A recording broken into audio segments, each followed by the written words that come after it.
Before we get into the video, could everyone please subscribe to my channel? Thank you so much. The moment they both entered me, I didn't cry out, I just exhaled. Not from pleasure, not from fear, but because something in me had already let go. And when I shuddered, it wasn't in silence, it was in a sound I didn't recognize, a voice I hadn't used in years. Behind me, Mark stood. He didn't speak, didn't leave, he just watched, and that was somehow worse. I never thought I'd find myself standing barefoot in the kitchen at 7:42 p.m., calculating how many more days we could survive on canned beans and tap water. The fridge hummed with indifference behind me, as if mocking my silent math. 3 more days if we split the last box of pasta and he didn't mind skipping lunch at work. Or if I could bring myself to return the unopened bottle of wine we'd saved for our anniversary 2 anniversaries ago. Mark sat at the dining table with the same creased brow he'd worn for weeks, the one that appeared when the phone rang with numbers neither of us saved anymore, numbers that meant overdue bills, eviction warnings, final notices. It had been 6 months since Mark's injury sidelined him from his job on the highway maintenance crew. He tried filing for unemployment, and I picked up extra hours at the school, but even with my teacher's salary stretched like overwashed yoga pants, it wasn't enough. And then came the text from a number I didn't recognize. Simple, short, terrifyingly polite. If you're still open to discussing my previous offer, we can meet tonight. I'll bring the payment. I won't come alone. I didn't reply immediately. I just stared at the message, my heart beating in my throat like a clock winding down. Mark saw my face and didn't ask right away. He knew. He always knew. I thought we agreed not to, he began, but the words trailed off, unfinished, hanging between us like the unpaid rent. I looked at him, really looked at him for the first time that week. His eyes were bloodshot, the curve of his shoulders carried weight that no chiropractor could fix, and still, in that moment, he looked at me like I was worth saving. We said no because we hoped for another way, I said quietly. But hoping doesn't pay for heat, Mark. He didn't answer, he just dropped his gaze and nodded once, almost like he was giving permission for something neither of us believed in. And when the knock came, sharp, deliberate, unmistakable, I didn't flinch. We both knew it would come, we just didn't know what it would take with it. Mark didn't say anything as I walked past him to the door, but I felt it, the weight of his silence, the pleading hidden somewhere behind it, like if he could just hold his breath long enough, time would pause and none of this would have to happen. The hallway light flickered as I reached for the knob. I didn't fix it, I hadn't fixed anything in months. I opened the door. 2 men stood there.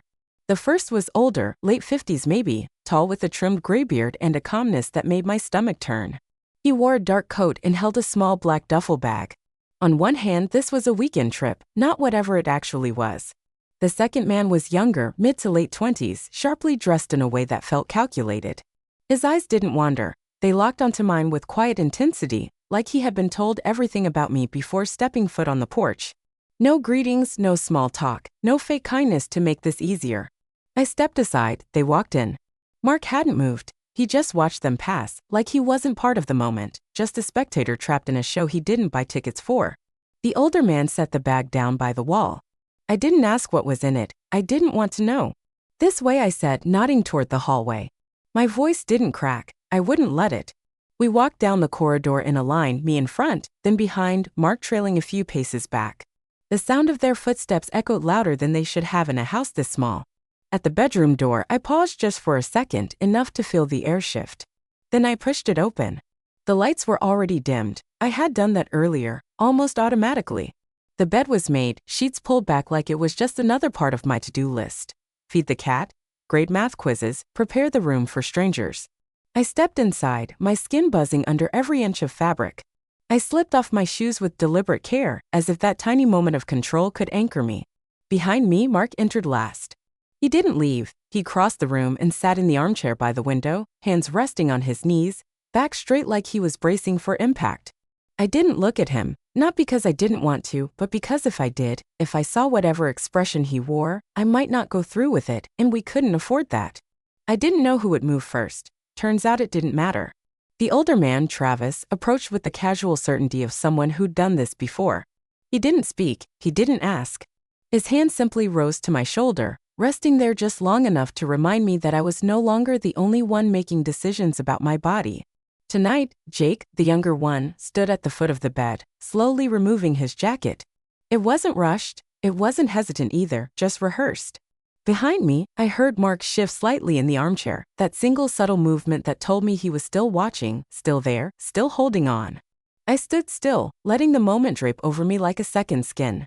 Travis stepped closer. His hands found the zipper at the side of my dress, and with the sound of a breath between two apologies, he pulled it down. The fabric slid down my body, not violently, not urgently, but with the softness of something inevitable, something we'd agreed on in silence long before this night arrived.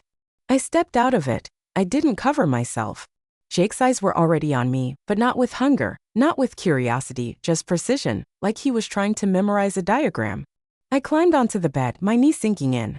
To the mattress, I could feel the heat in my face, the rush of blood reminding me I was still a person, even if I couldn't quite feel like one anymore. Then Travis joined me, his hand guiding my hips, positioning me with the patience that felt almost wrong. He didn't speak, he didn't ask, he simply moved, and I let myself be moved. Jake circled behind me, brushing my hair off my neck before his fingers traced down my spine with a gentleness that should have made it easier but didn't. The moment one of them entered me, I exhaled, not from pleasure, not from fear, just to feel something leave me. The second followed, slower, deliberate. I gasped, not because of the intrusion, but because of what it meant. I had let them both in, and somewhere in the corner, my husband still watched, his face unreadable, his hands limp. Their rhythm found itself quickly, one at my front, one at my back, moving like they knew the choreography, like I had been the stage they had practiced on before. I clenched the sheets, I bit down on my lip, but the sound came anyway. It wasn't loud, but it was real, and when it escaped me, they both answered, hips pressing deeper, hands firmer, the room suddenly pulsing with something I couldn't name. My body betrayed me, it didn't stay quiet, it didn't stay still. It rose with their rhythm, bent to their will, and when I shattered, it wasn't in silence. It was in a broken, guttural cry that filled the room like a confession. A sharp breath behind me, not from them, Mark. He stood now but didn't speak, didn't walk away. He just stood, and that was somehow worse. If you've ever been drawn into a moment that made you question everything, your limits, your love, your sense of control, take a breath. And if this story pulls something real from you, even something uncomfortable, consider supporting the channel through Super Chat or Super Stickers. Your presence and your voice matter more than you know. Travis moved beneath me now, lifting my hips, guiding me into another position like I was weightless. Jake followed, pressing back inside me from behind, deeper this time. Their bodies surrounded mine, dictating the pace, the pressure, the pull. I was nowhere and everywhere. I was loud again, not because I wanted to be, but because they didn't leave me another choice. And when my voice cracked out again, raw and involuntary, the chair was empty. Mark had left, and I hadn't noticed him go. The moment I realized Mark was gone, something in me fractured, not with sound, not with tears, but with an eerie, unbearable quiet. The men didn't stop. Jake was beneath me now, his grip tightening at my hips like I was a piece of equipment that needed anchoring. Travis moved behind me, slow and unrelenting, pressing deeper with each thrust, as if he hadn't noticed anything had changed, as if I hadn't just lost something irretrievable. And maybe I hadn't lost it just now, maybe I lost it the moment I opened the door, my face pressed into the sheets, the cotton damp with sweat. Shame I couldn't tell which anymore. My hair clung to my skin, sticking like the memory of what they'd done to me, of what I had let them do. They moved in tandem again, and I moved with them, not from want, not from need, just because resistance felt heavier than surrender. I didn't moan this time. I didn't cry. I floated, detached, like a person hovering above their own body, watching herself being broken into, not with violence but with indifference. And I think that's what hurt the most, not the act, not the pain, but how ordinary it felt to them. Travis leaned over me now, his hand slipping between my legs, tracing what they'd already taken. His touch was too familiar, too certain. My body flinched before I could stop it, a flash of something still alive buried beneath the numbness. Jake reached up, brushing my breast with the back of his hand, slow, almost tender. And that's when I snapped. Not outwardly. I didn't scream. I didn't fight. I smiled, just a flicker, a curve of the mouth that even I didn't understand. Because if I didn't find something to laugh at, even inside my head, I would have shattered for real. You know, when I was a kid, I thought being an adult meant paying taxes and knowing how to fold fitted sheets. No one mentioned this part. No one said, oh, by the way, sometimes survival comes in the form of pretending your body is a room you don't live in. Jake finished first. I felt the shift in weight, the pause in rhythm. Travis followed shortly after, his grip loosening, the air thick with the scent of sweat and inevitability. They didn't speak. They didn't ask if I was okay. They just pulled away one by one, dressing like they'd just clocked out of a shift. I laid there, my body open, legs bent awkwardly, back arched slightly from how they'd left me. I could still feel them inside me, around me, and worst of all, in the silence they left behind. The door clicked softly as they exited the bedroom, leaving the scent of them and the stain of what I'd allowed. I didn't reach for the sheets. I didn't move to clean up. I stared at the ceiling, blinking slowly, wondering how long it would take before the guilt settled in like a second skin. It didn't take long. I don't remember how long I lay there. Time didn't move the same way after they left. It stretched thick quiet. I could hear the refrigerator hum in the other room, the faint rustle of wind outside the bedroom window, and nothing else, not even footsteps. Mark hadn't returned. Eventually I sat up. My thighs ached. The sheets were twisted beneath me like evidence, but I didn't fix them. I reached for my dress on the floor, pulling it up slowly over skin that still remembered too much. There were fingerprints on my hips, faint but present, like shadows refusing to fade. I walked to the bathroom, closed the door behind me, and turned on the shower, not because I thought it would wash anything away, but because I didn't know what else to do. Under the stream of water, I stared at the white tiles. And tried to breathe like a person again. One inhale, one exhale, repeat. But my reflection in the fogged mirror told a different story. My eyes looked older, my mouth tighter, my shoulders tense like they'd never forget what it felt like to be held down gently. When I stepped out and wrapped the towel around myself, the house was still silent. I found Mark in the kitchen. He was standing at the sink holding a coffee mug he hadn't poured anything into. He didn't turn when I walked in.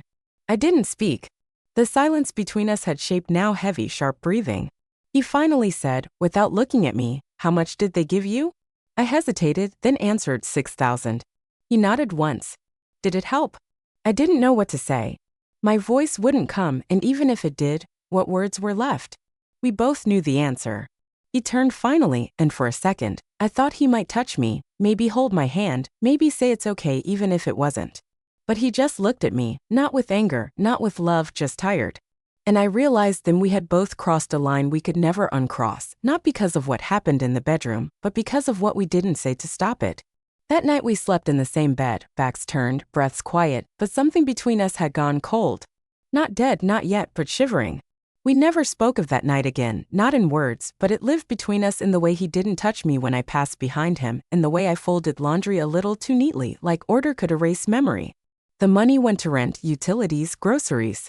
It was gone in less than 3 weeks, and still, the price we paid didn't end there. It echoed in the silence over dinner, in the hesitance of his gaze, in the questions we no longer dared to ask each other. Sometimes I wondered what hurt more, the act itself or the way we learned to live with it. We became polite strangers, two people sharing a roof, sharing bills, sharing a bed that felt wider every night. He never asked how it really felt. I never offered to tell him. And maybe that was mercy, maybe not. You don't come back from something like that unchanged, not as a woman, not as a couple, not as people who used to laugh about burnt pancakes and argue over gas receipts. But here's what I can say now, with some distance between the wound and the scar. Desperation makes you imagine you're choosing, but survival rarely leaves room for choice, and guilt doesn't wait for permission to settle in. If you're listening to this and thinking, I'd never let it go that far, I hope you're right. I hope you never have to find out what too far looks like when the bills stack higher than your pride. And if you've ever done something you still can't say out loud, not to your partner, not to your friends, not even to the mirror, just know you're not alone. Because some stories don't ask for sympathy, they ask for witness. And sometimes that's all we need to start healing, not judgment, not solutions, just someone who doesn't look. If this story moved you, made you feel something real, even if it made you uncomfortable, let us know in the comments or just leave a like if you've been there too. If you'd like to hear more stories that explore the quiet, messy corners of human truth, don't forget to like this video and hit subscribe. It helps more than you know, and it means we'll keep showing up here together, one honest story at a time. Thank you for being